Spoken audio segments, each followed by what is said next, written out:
নিস্তব্ধ পৃথিবী ও নিভে যাওয়া নূর। রমজান মাস রহমত, মাগফিরাত আর নাজাতের মাস। কিন্তু এই বছরের রমজান যেন অন্য সব বছরের মতো নয়। মানুষের মনে এক অজানা অস্থিরতা। আকাশে চাঁদ উঠেছিল ঠিকই, কিন্তু সেই চাঁদের আলোয় যেন কোনো স্নিগ্ধতা ছিল না। মুমিন বান্দারা মসজিদে ভিড় করছেন, কিন্তু তাদের মনে এক অদ্ভুত ভয়। কেন জানি মনে হচ্ছে এটাই শেষ সুযোগ। পৃথিবীর মানুষ তখন পাপে নিমজ্জিত, চারদিকে ফিতনা আর হাহাকার। দিনদার মানুষের সংখ্যা হাতে গোনা। ঠিক এমন এক সময়ে শুরু হলো সেই মাহেন্দ্রক্ষণ। নবী করিম সাল্লাল্লাহু আলাইহি ওয়াসাল্লামের ভবিষ্যৎবাণী অনুযায়ী কিয়ামতের বড় আলামতগুলো একের পর এক প্রকাশ পেতে শুরু করেছে। সেই দীর্ঘ রাত, রমজানের কোনো এক বিজোড় রাত। মানুষ সেহরি খেয়ে ফজরের নামাজের অপেক্ষায় আছে, কিন্তু সময় পেরিয়ে যাচ্ছে, সুবহে সাদেক হচ্ছে না। মুয়াজ্জিন আজান দেওয়ার জন্য অপেক্ষা করছেন, কিন্তু আকাশ ফর্সা হচ্ছে না। 1 ঘন্টা, 2 ঘন্টা, 3 ঘন্টা পার হয়ে গেল। পৃথিবী যেন এক গভীর অন্ধকারের চাদরে আটকা পড়েছে। মায়েরা তাদের সন্তানদের বুকে জড়িয়ে কাঁদছে। কুরআনের হাফেজরা কুরআন খুলল তিলাওয়াত করার জন্য, কিন্তু এ কি? কুরআনের পাতাগুলো সাদা হয়ে গেছে, কোনো অক্ষর নেই। আল্লাহর কালাম আসমানে তুলে নেওয়া হয়েছে। যাদের অন্তরে ঈমান ছিল তারা বুঝতে পারল সেই ভয়াবহ সময় চলে এসেছে। তওবার দরজা কি তবে বন্ধ হয়ে গেল? সূর্যের বিপরীত উদয়। 3 দিন ধরে পৃথিবী অন্ধকারে নিমজ্জিত থাকার পর চতুর্থ দিনে সূর্য উঠল, কিন্তু পূর্ব দিক থেকে নয়, বরং পশ্চিম দিক থেকে। সেই লাল আভার সূর্য দেখে পাপিষ্ঠরাও সেজদায় লুটিয়ে পড়ল। কিন্তু হায়, সেই দিনের সেজদা আর কোনো কাজে আসবে না। নবীজি বলেছিলেন, যতক্ষণ না পশ্চিম দিক থেকে সূর্য উদিত হবে ততক্ষণ কিয়ামত হবে না। আর যখন তা উদিত হবে এবং মানুষ তা দেখবে, তখন সবাই ঈমান আনবে, কিন্তু তখন ঈমান আনা কারও উপকারে আসবে না। শেষ রমজানের হাহাকার।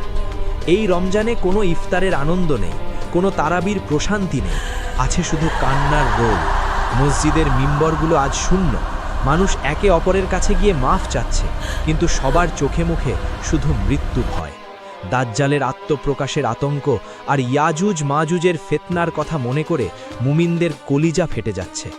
সেহেরি তো মানুষ করেছিল, কিন্তু সেই রোজা আর ইফতার পর্যন্ত পৌঁছালো না, কারণ সময়ের হিসাব ওলটপালট হয়ে গেছে। পৃথিবীর বুক থেকে নেককার মানুষদের তুলে নেওয়ার জন্য এক মায়াবী ও শীতল বাতাস বইতে শুরু করেছে।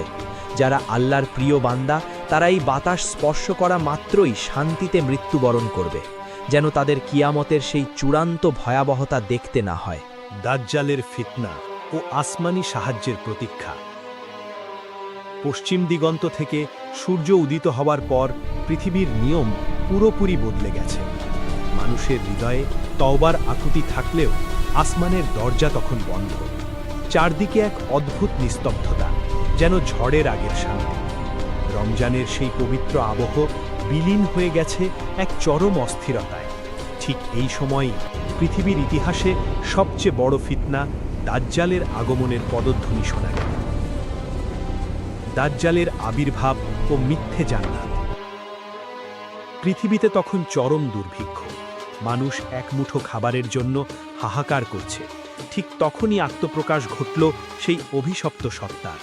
তার এক হাতে রুটির পাহাড়, অন্য হাতে পানির নহর। সে নিজেকে খোদা বলে দাবি করছে। মায়া, ভেবে দেখুন সেই দৃশ্য। মানুষ ক্ষুধার জ্বালায় ছটফট করছে, আর দাজ্জাল এসে বলছে, আমাকে সেজদা করো, আমি তোমাদের খাবার দেব।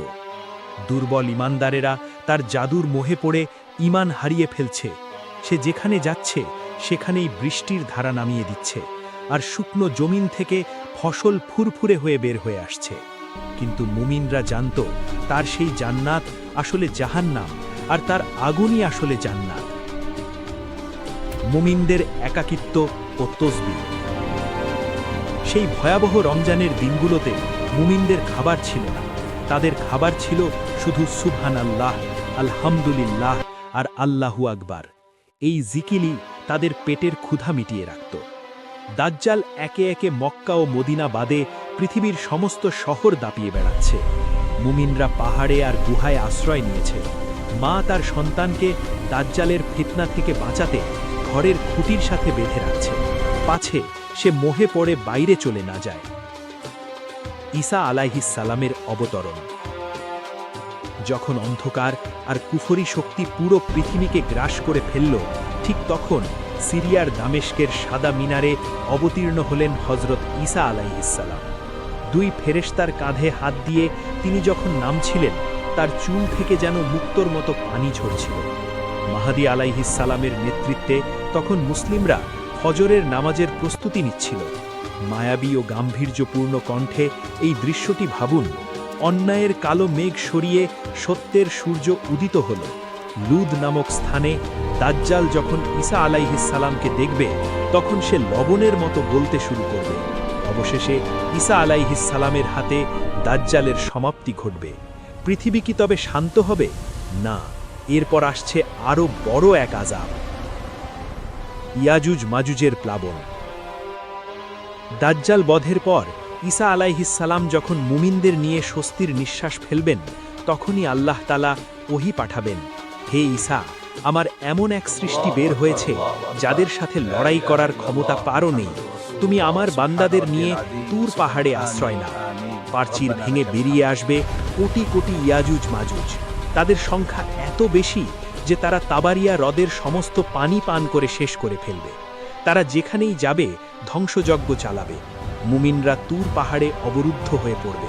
খাবারের অভাবে একটি গরুর মাথার দাম হবে কয়েকশো স্বর্ণ মুদ্রার সমান। হে আল্লাহ, আপনার প্রিয় বান্দারা আজ পাহাড়ের গুহায় বন্দী। নিচে কুফরি শক্তি উল্লাস করছে, আর আসমান থেকে রহমতের দরজা কি তবে চিরতরে রুদ্ধ হয়ে গেল? মহামারী ও প্রকৃতির বিচার। ঈসা আলাইহিস সালামের দোয়ায় আল্লাহ তাআলা ইয়াজুজ মাজুজের ঘাড়ে এক প্রকার পোকা সৃষ্টি করবেন, যার ফলে তারা সবাই একসাথে মারা যাবে। পুরো পৃথিবী তাদের লাশে ভরে যাবে, একটি টুকরো জমিও ফাঁকা থাকবে না। এরপর আল্লাহ এক বিশেষ পাখি পাঠাবেন, যারা সেই লাশগুলো তুলে সমুদ্রে ফেলে দেবে। এরপর হবে এক মহাবৃষ্টি, যা পৃথিবীকে ধুয়ে মুছে আয়নার মতো পরিষ্কার করে দেবে। কিন্তু মানুষের মনে শান্তি নেই, কারণ তারা জানে এই পরিষ্কার হওয়া পৃথিবী আসলে কিয়ামতের চূড়ান্ত সংকেতের জন্য সাজানো হচ্ছে। রমজানের শেষ দিনগুলো তখন পার হয়ে গেছে, কিন্তু মানুষের ক্যালেন্ডারে আর কোনো নতুন বছর বা নতুন ঈদের আনন্দ নেই। আছে শুধু সেই শীতল বাতাসের অপেক্ষা, যা সব মুমিনের রূহ কবচ করে নিয়ে যাবে। নীলিমার শেষ প্রদীপ ও মহাপ্রলয়। ইয়াজুজ মাজুজের ধ্বংসলীলা শেষ হওয়ার পর পৃথিবীতে এক অদ্ভুত শান্তি নেমে এল। হজরত ঈসা আলাইহির শাসনামলে মানুষ এতটাই সুখী ছিল যে বাঘ আর হরিণ এক ঘাটে পানি খেত। কিন্তু সেই সুখ ছিল ঝড়ের আগের নিস্তব্ধতা, কারণ কিয়ামতের চূড়ান্ত বাঁশি বাজার সময় ঘনিয়ে এসেছে। রমজানের সেই শেষ চাঁদটি হয়তো আর কখনোই দেখা যাবে না। সেই শীতল বাতাস ও মুমিনদের বিদায়। আকাশের এক কোণ থেকে অত্যন্ত মায়াবী এবং শীতল একটি বাতাস বইতে শুরু করল। এই বাতাসটি ছিল রেশমের মতো নরম। শুনুন সেই বিদায়ের গল্প। এই বাতাস যার গায়ে লাগছিল, যার অন্তরে সরিষাদানা পরিমাণ ঈমান ছিল, সে এক প্রশান্তির ঘুমে ঢলে পড়ল। এক একে পৃথিবীর বুক থেকে সমস্ত নেককার মানুষ, সমস্ত হাফেজ, সমস্ত আলেম বিদায় নিলেন। পৃথিবীতে আর কেউ রইল না যে একবার আল্লাহ নামটি উচ্চারণ করবে। কুরআনবিহীন পৃথিবী। এখন পৃথিবীতে শুধু পাপিষ্ঠরা বেঁচে আছে। তারা উল্লাস করছে, পাপে মত্ত হচ্ছে, কিন্তু তারা জানে না তাদের মাথার উপর আকাশটা ভেঙে পড়ার অপেক্ষায় আছে। তারা যখন আল কুরআন খুলল, দেখল সেখানে কোনো অক্ষর নেই, সব মুছে গেছে। আসমানি নূর পৃথিবী থেকে চিরতরে বিদায় নিয়েছে। রমজান মাস আসলেও কেউ রোজা রাখছে না, কেউ সেজদা দিচ্ছে না। কাবার চারপাশ জনশূন্য হয়ে পড়েছে। কাবা ঘরটি ভেঙে ফেলা হয়েছে, কারণ সেটি রক্ষা করার মতো কোনো মুমিন আর পৃথিবীতে নেই। ইসরাফিল আলাইহের সিংহায় ফুৎকার। হঠাৎ করেই সেই মুহূর্তটি চলে আসবে। কোনো এক জুমার দিন। মানুষ তখন নিজেদের কাজে ব্যস্ত। কেউ বাজারে কেনা বেচা করছে, কেউ খাবার মুখে তুলছে। ঠিক সেই মুহূর্তে হজরত ইসরাফিল আলাইহে আল্লাহর নির্দেশে সিংহায় ফুৎ দেবেন। সেই আওয়াজ প্রথমে খুব হালকা, তারপর তা কান ফাটানো এক মহাগর্জনে রূপ নেবে। পাহাড়গুলো ধ্বনিত তুলার মতো উঠতে থাকবে, সমুদ্রের পানি উত্তপ্ত হয়ে আগুন হয়ে জ্বলবে, আকাশটা চামড়ার মতো ফেটে যাবে, গর্ভবতী মায়েরা ভয়ে তাদের সন্তান প্রসব করে দেবে, মানুষ মদের নেশায় মাতালের মতো এদিক সেদিক ছুটবে, কিন্তু তারা মাতাল নয়, আল্লাহর আযাবের ভয়াবহতা তাদের এমন করে দেবে। সবকিছু চূর্ণ বিচূর্ণ হয়ে যাবে, সূর্য নিভে যাবে, নক্ষত্রগুলো খসে পড়বে, পুরো মহাবিশ্ব একটা কাগজের মলাটের মতো গুটিয়ে নেওয়া হবে। শুধু থাকবেন মহান আল্লাহ রব্বুল আলামিন। তিনি বলবেন, আজ রাজত্ব কার? কোথায় সেই অহংকারী বাদশাহরা? আজ আমি একমাত্র অধিপতি। ওরে আমার কলিজার টুকরো ভাইয়েরা, আমার প্রিয় বোনেরা, একটু ভাবুন তো, আমরা কি সেই দিনের জন্য প্রস্তুত? আমরা তো এখনো মিছে দুনিয়ার মায়ায় পড়ে রমজান অবহেলায় কাটিয়ে দিই। আমরা তো এখনো নামাজ ছেড়ে দিয়ে দুনিয়ার পেছনে ছুটছি। কিন্তু দেখুন, একদিন এই পৃথিবী ঠিক এভাবেই ধুলোয় মিশে যাবে। সেদিন আমাদের সাথে আমাদের অঢেল টাকা থাকবে না, সুন্দর বাড়ি থাকবে না, দামি গাড়ি থাকবে না, থাকবে শুধু আমাদের আমলনামা। হায়, সেদিন যদি আমলনামায় আল্লাহ নামটি না থাকে, যদি আমাদের নবীজি আমাদের চিনে না নেন, তবে আমাদের কি হবে? এখনো সময় আছে ভাই, এখনো তওবার দরজা খোলা আছে। আকাশের মালিক এখনো আপনাকে ডাকছেন। ফিরে আসুন আল্লাহর পথে। চোখের পানি ফেলে একবার বলুন, আল্লাহ, আমি লজ্জিত, আমি গুনাহগার, আমাকে মাফ করে দাও। কে জানে, হয়তো এটাই আপনার জীবনের শেষ রমজান, হয়তো আগামী বছরের সেহরি খাওয়ার সুযোগ আপনার আর হবে না।